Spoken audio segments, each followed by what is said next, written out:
Good evening. I'm Donna Glover, and I'm here to discuss the should we be blaming fast food restaurants for obesity in America today? Well, of course not. But you've seen the headlines. Two teens filed a suit against McDonald's, blaming McDonald's for the food that they ate at McDonald's caused them to be obese. Another headline was that there was a motion filed in federal court on behalf of over a thousand children 18 years and younger, that there were diseases being caused by them eating McDonald's. Well, we know how ridiculous that is. Those types of court proceedings are thrown out. They never went to final court on that, and they were thrown out. So I'm here to tell you why we should not be blaming places like McDonald's, Kentucky Fried Chicken, and other fast food restaurants for the obesity in America today. We all have free will in the choice of the food we want to eat. Correct?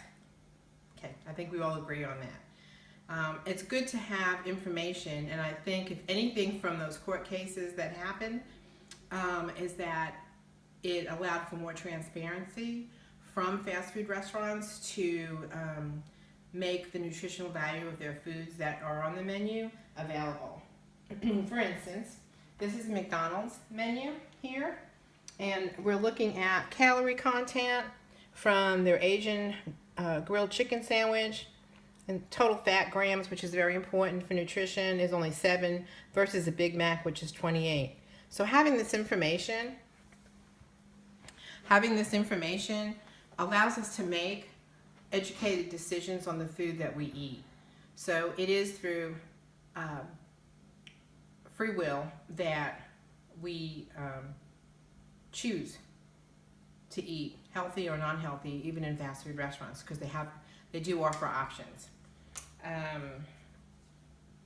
So just remember that nobody's making this decision for you. Nobody's twisting your arm to drive through McDonald's at 11 o'clock at night for a Big Mac, fries, and a milkshake. You make the choice to do that yourself, individually.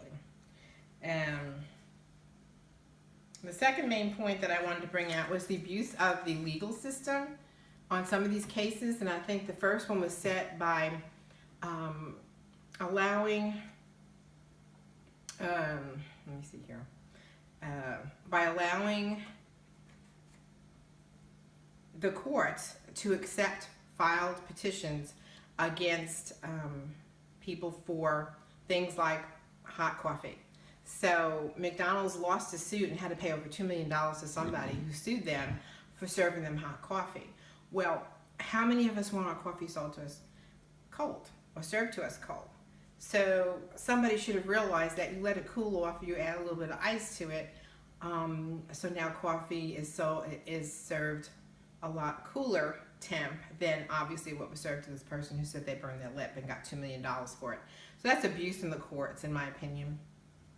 And those trials, even though they brought to light the fact that nutrition needed to be more transparent from these restaurants, also show that the abuse that the legal system was being faced with attorneys filing class action suits and finding people.